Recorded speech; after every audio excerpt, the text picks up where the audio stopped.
Princess Lilibet Diana's baptism brought renewed attention to a question many observers had already been asking. Why continue using royal titles connected to an institution they have publicly distanced themselves from? As speculation grew, discussions intensified around whether sufficient official documentation had ever been presented to settle ongoing doubts. Reports began circulating about possible gaps in records and the assignment of internal reviews to examine certain details more closely. According to commentary surrounding the situation, a confidential memo was said to have temporarily frozen the recognition of titles connected to Archie and Lilibet, citing irregularities in paperwork and inconsistencies in birth-related documentation. It was also claimed that Prince William supported a formal review process, and the guidance outlined in the reported correspondence suggested that any documentation containing unusual phrasing or lacking required signatures would not be accepted. Strict timelines were allegedly introduced, mid-March deadlines for medical documentation, and additional dates soon after for church confirmations. At the same time, legal developments in the United States were described as adding pressure, with discussions about subpoenas related to clinic billing records and hospital files. Some filings reportedly pointed to missing logs, early invoices that did not align with public timelines, and questions surrounding the wording of certificates. Analysts and commentators began examining publicly available footage and official language, raising further debate about whether certain details appeared inconsistent. As these conversations quickly expanded beyond procedural matters and into the financial sphere, reports suggested that large payments tied to media or publishing agreements were paused amid uncertainty, merchandise strategies were revised, and anticipated advances were temporarily withheld. Church officials were also said to have reviewed baptism records, with some commentary noting the absence of clear entries for Lilibet and incomplete listings for Archie due to missing signatures. These issues were widely framed as contributing to growing pressure around succession-related questions and the status attached to royal titles. A leaked briefing discussed in media commentary even proposed the idea of suspending certain styling until definitive proof could be produced. Online discussions surged under headlines emphasizing the demand for transparency, with some commentators advocating temporary removal of titles until verification was complete. Strategically, observers described a communications approach focused on presenting the matter as a technical paperwork dispute, while pushing back against allegations that royal status had been used commercially. Sources suggested that Prince William might take a more visible role if decisive action became necessary, allowing the king to remain publicly neutral. Legal advisors were also portrayed as attempting to slow proceedings by invoking privacy protections and challenging media narratives they considered unfair or speculative. Yet, analysts repeatedly emphasized that procedural deadlines would remain unaffected, and if certified medical files and formal registry entries were not produced by the end of April, the review process was expected to move forward. Behind the scenes, financial pressures were described as intensifying as major deals faced uncertainty, product launches stalled, and legal exposure increased. At the center of the debate remained a single demand voiced across political and media circles: the presentation of verifiable documentation. Commentators argued that a definitive submission could immediately stabilize both status and financial outlook. Conversely, continued uncertainty risked triggering consequences affecting titles, succession positioning, and commercial partnerships. Some observers suggested that even one administrative decision could significantly alter the trajectory of events, as the situation became further complicated when Meghan reportedly filed a serious harm notice in response to commentary from royal author Lady Colin Campbell. Legal analysts noted that pursuing such claims can expand the scope of evidence review, potentially requiring the disclosure of related documentation during proceedings. Courts were said to have set firm deadlines for the submission of hospital credentials and associated records, reinforcing the urgency surrounding the issue. Parallel legal strategies were also described in the United States, where subpoenas aimed at billing and clinical documentation were reported to have tightened scrutiny.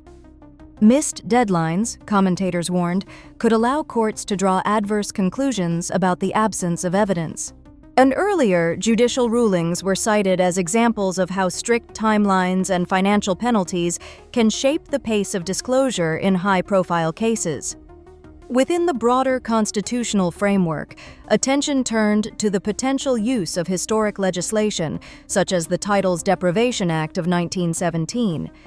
Analysts explained that the mechanism allows for formal reports, royal approval, and parliamentary review before titles are removed or amended.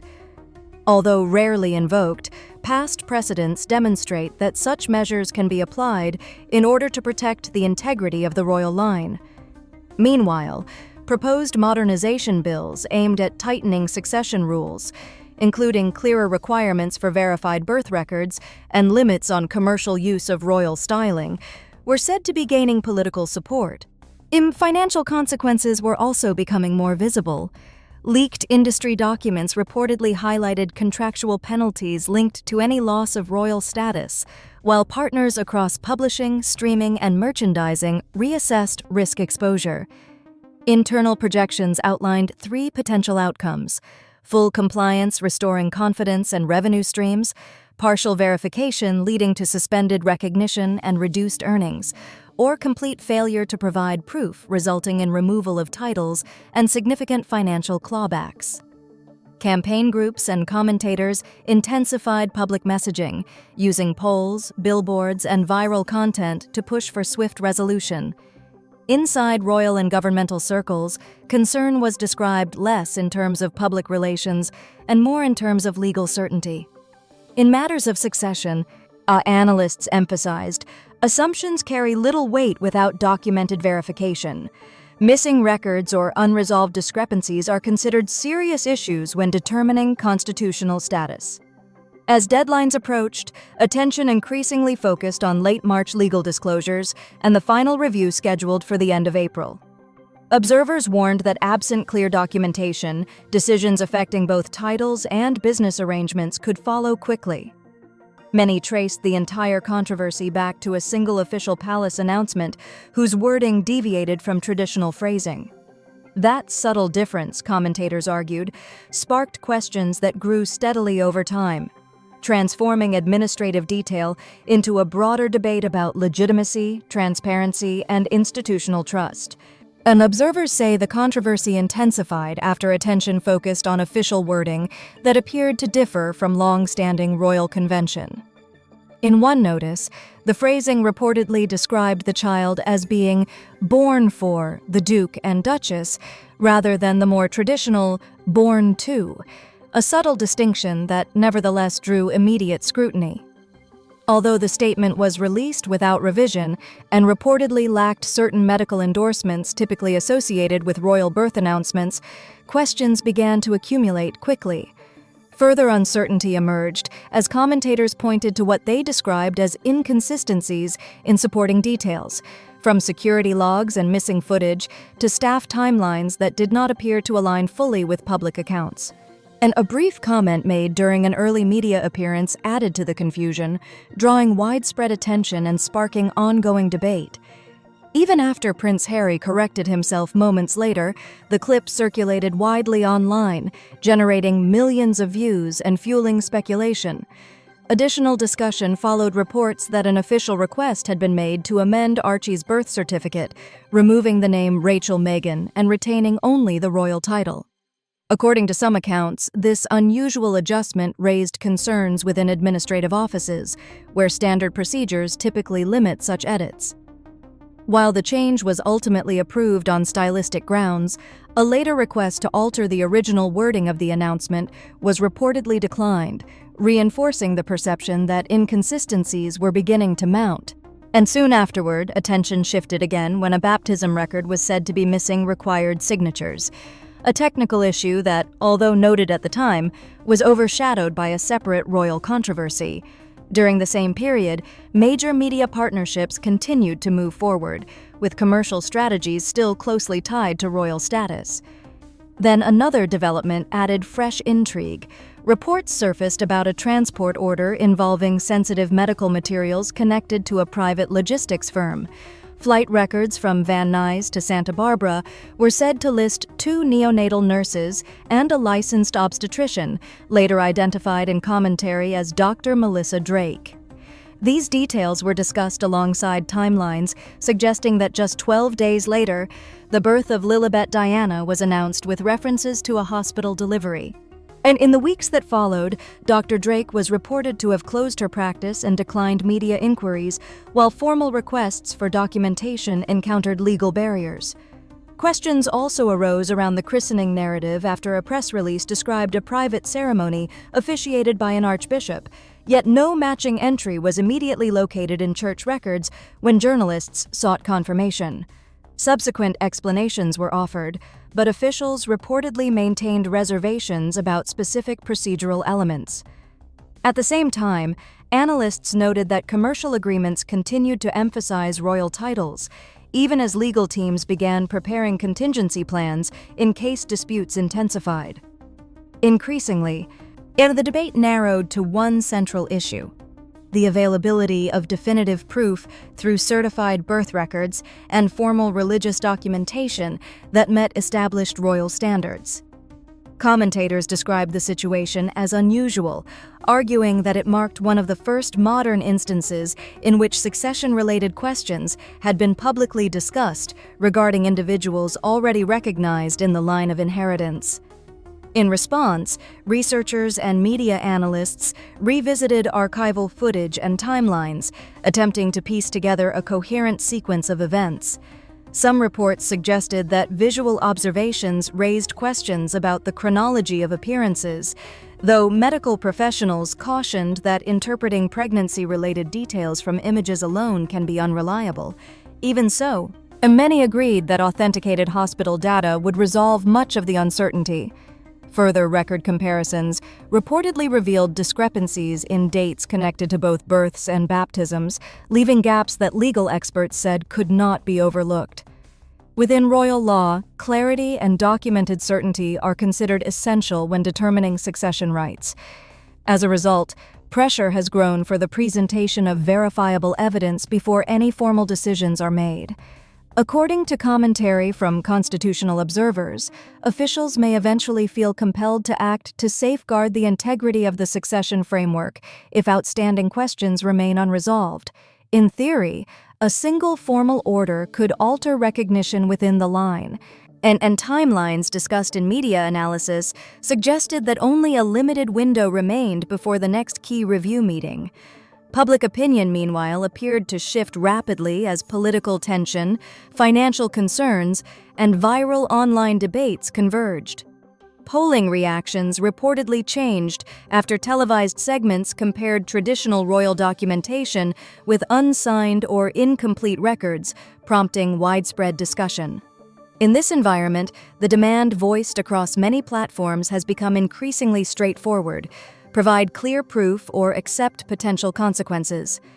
Analysts described the official response strategy as deliberately restrained, with statements framed in precise legal language rather than personal criticism.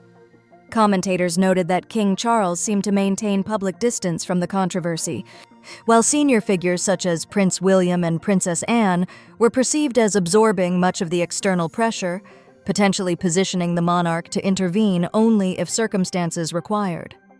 Behind closed doors, verification processes were said to be accelerating, even as selective disclosures kept the story active in public discourse.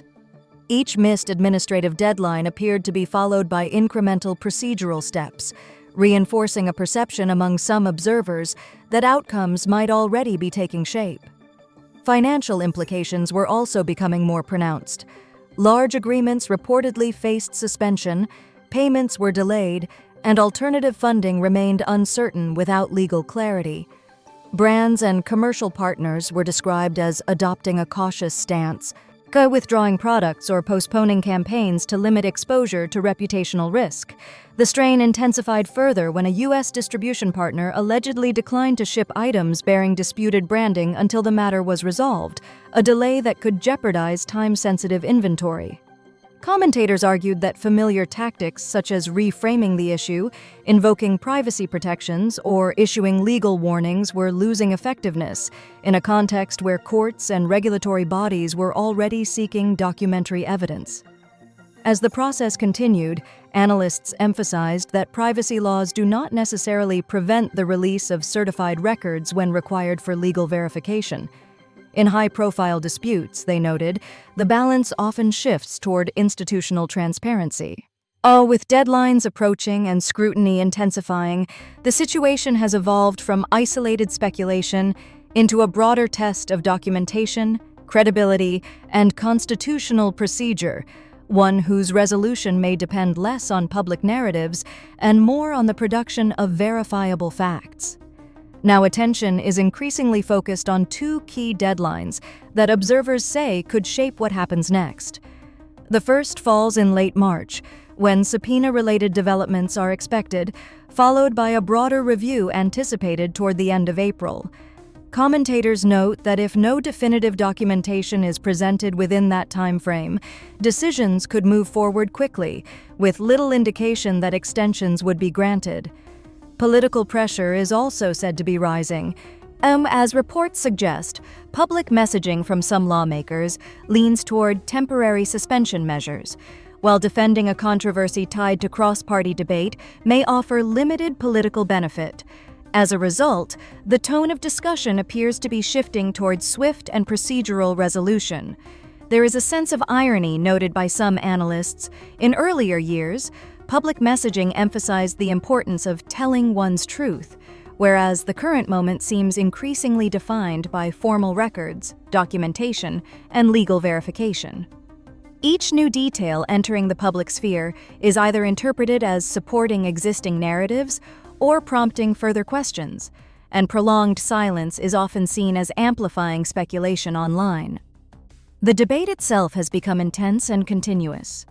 Short-form videos and trending hashtags have simplified complex legal and constitutional issues into stark public demands: provide proof or face consequences. This kind of framing can influence perception quickly, particularly in environments where uncertainty leaves room for competing theories. Analysts frequently point out that speculation tends to thrive in the absence of verifiable data, and that perceived gaps in information are now driving much of the momentum. Within royal and legal circles, the central issue is widely described as the need for primary evidence, material that is certified, authoritative, and beyond dispute. Insiders suggest the deeper concern is not media commentary alone, but the vacuum created when clear answers are lacking. In such spaces, theories can spread rapidly and become difficult to reverse. For that reason, some officials are believed to be quietly signaling a potential off-ramp. The timely delivery of authenticated medical records and formal church documentation could allow the matter to conclude without a public confrontation. There remains, according to commentary, a narrow window for that outcome. If sealed confirmations and certified originals are submitted within the expected timeframe, the review process could be halted, avoiding dramatic rulings or prolonged fallout. Yet, observers say the opportunity is shrinking as deadlines approach. Questions are emerging about whether the required documentation exists in the precise legal form necessary, since personal copies or digital scans may not meet institutional standards. New statements or revisions could also introduce additional legal risk if later challenged. Attempts to delay proceedings through litigation may offer only limited relief. Analysts emphasize that certain constitutional or administrative mechanisms operate on fixed timelines that do not easily accommodate prolonged court disputes. Attention has therefore turned to preparatory steps already underway, with reports suggesting that draft measures and supporting files are effectively ready, pending either confirmation of compliance or acknowledgement of missing proof. From this perspective, the situation is increasingly framed as a binary outcome. Either the required evidence is provided, leading to closure, or formal action proceeds. As the clock continues to run, each day without resolution appears to raise the stakes, transforming what began as a question of documentation into a broader issue affecting reputation, finances, and long-term positioning. Financial analysts note that less than 2 years ago, brand valuations associated with the Sussexes were estimated at roughly £150 million, driven by 3 main factors: royal status, sustained media visibility, and public sympathy following high-profile interviews. Commentators now suggest those same drivers may be shifting in the opposite direction. Title-related uncertainty represents the first major risk. A financial briefing circulated to investors in late March reportedly warned that the removal of royal styling could significantly erode the premium attached to the brand, a scenario that has prompted streaming partners to reassess future content strategies. Such a shift could alter the commercial landscape substantially. Productions built around exclusive royal access may lose their distinguishing appeal, potentially reducing projected earnings. A second pressure point involves exposure risk. Publishers and media partners are said to be reviewing agreements in light of possible regulatory changes limiting the commercial use of royal associations. Legal advisors reportedly caution that certain branding decisions could trigger contractual penalties, encouraging a more cautious approach to forthcoming releases. The third factor, public sentiment, appears equally influential. Audience reactions are described as increasingly divided, affecting everything from viewership metrics to long-term brand strength. When title uncertainty, legal exposure, and fluctuating public opinion converge, analysts argue that the overall structure supporting major partnerships may weaken more quickly than anticipated. Polling data released in late March reportedly indicated a notable decline in favorability within parts of the U.S. market, following renewed legal debate. Media outlets that once actively sought appearances are now described as more hesitant, with some talk shows postponing bookings amid concerns about potential audience backlash. Advertisers and broadcasters alike are said to be monitoring developments closely, reflecting a broader shift in tone. At the same time, reports from California suggest growing financial strain as fixed expenses, including security and property costs, continue regardless of paused or canceled agreements. The search for new revenue streams has become more urgent, yet prospective ventures face heightened scrutiny in the absence of legal clarity. Even rumored moves into alternative industries encounter skepticism from partners seeking stability before committing resources. Meanwhile, commentators observe that the palace's approach has been notably restrained. Rather than issuing frequent public statements, the institution appears to be allowing procedural timelines to exert pressure on their own. This quiet strategy, analysts argue, can be powerful precisely because it avoids escalating rhetoric while maintaining institutional authority. Ultimately, many observers view trust as the decisive element. Once public confidence begins to erode, rebuilding it can prove extremely difficult, particularly under sustained global attention. Each unanswered question invites deeper examination, and each delay contributes to a sense of uncertainty. The situation is increasingly framed as approaching a turning point. Either documentation emerges that stabilizes the narrative, or the process advances toward outcomes with lasting implications for reputation, business relationships, and future standing. What began as a technical inquiry has therefore evolved into a broader moment of consequence. For those following the developments closely, it represents not just another headline cycle, but a test of credibility, institutional procedure, and the enduring influence of public perception.